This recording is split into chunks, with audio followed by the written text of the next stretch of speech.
बिस्मिल्लाहिर्रहमानिर्रहीम। अस्सलामुअलैकुम। हमने अब जो न्यूमेरिकल सॉल्व करना है उसकी स्टेटमेंट सबसे पहले हम समझते हैं कि हमने फाइंड आउट क्या करना है। कहता है how many molecules of water are there in 10.0 gram of ice. कि आपके पास 10.0 ग्राम जो है वो आइस है, तो आपने बताना है कि कितने जो है वो मॉलिक्यूल्स ऑफ वाटर है इसमें। क्योंकि देखें ना, आइस को, वाटर को जब हम कूल करते हैं तो वही आइस बनती है, तो आइस का फार्मूला भी H2O होता है और जो वाटर है वो तो H2O ही है। अब पहली बात तो ये हमें पता चल गई कि हमने हाउ मैनी मॉलिक्यूल्स जो है वाटर के मॉलिक्यूल्स फाइंड करने हैं। दूसरी बात, also calculate number of atoms of hydrogen.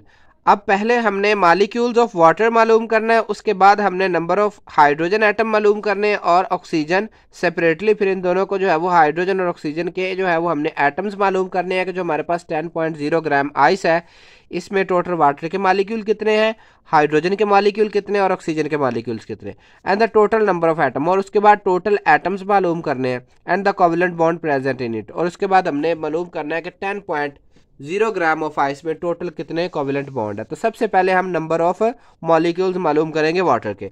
अब देखिए, mass of ice basically H2O है, तो हमारे पास गिवन है 10.0 ग्राम।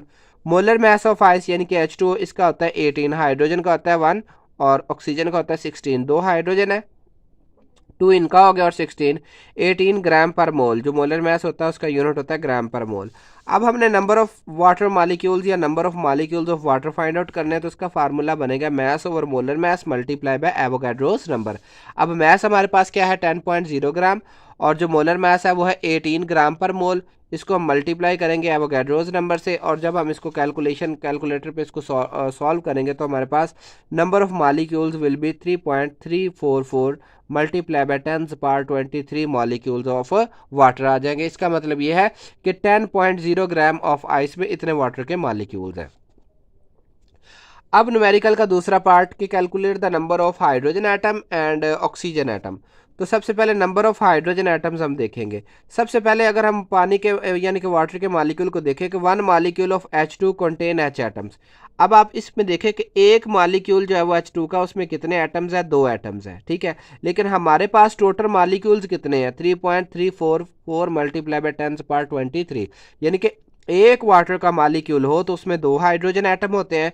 और अभी हमने कितने मॉलिक्यूल्स हमारे पास टोटल है, ये वाली वैल्यू, इसमें कितने एटम्स होंगे, ठीक है। तो इसका आंसर जो होगा वो 3 अगर हमारे पास ये 1 मॉलिक्यूल है तो 2 है, और अगर 3.344 10⁻23 मॉलिक्यूल्स ऑफ H2O तो उसमें कितने एटम होंगे, 2 को हमने मल्टीप्लाई कर देना है इसके साथ जो है ना हमारी जो वैल्यू है, तो हमारे पास जो है वो आ जाएंगे 6.688 मल्टीप्लाई बाय 10⁻23 एटम्स।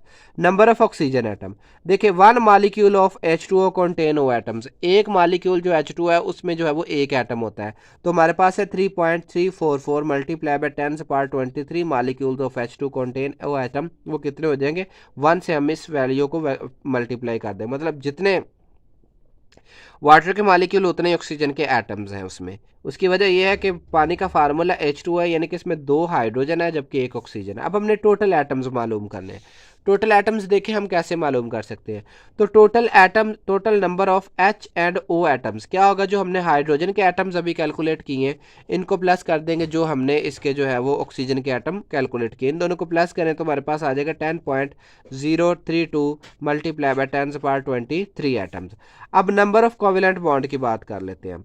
अब 1 मॉलिक्यूल ऑफ H2O, अब देखिए इसको हम ऐसे लिख लेते हैं, बेसिकली ना वाटर का स्ट्रक्चर कुछ इस तरीके से होता है। तो एक वाटर के मॉलिक्यूल में 2 कोवेलेंट बॉन्ड है, ऑक्सीजन एक कोवेलेंट बॉन्ड इसके साथ बनाता है, एक इसके साथ बनाता है, तो इसका मतलब है 1 molecule of H2O contain covalent bond 2। अब हमारे पास टोटल जो H2O के मॉलिक्यूल्स कितने हैं वो हमने शुरू में जो कैलकुलेट किए 3.344 मल्टीप्लाई बाय 10⁻23। तो इतने मॉलिक्यूल्स ऑफ H2O में कितने कोवेलेंट बॉन्ड होंगे, एक में इतने हैं, तो इसमें इसको 2 से मल्टीप्लाई कर देंगे तो ये हमारे पास आंसर आ जाएगा।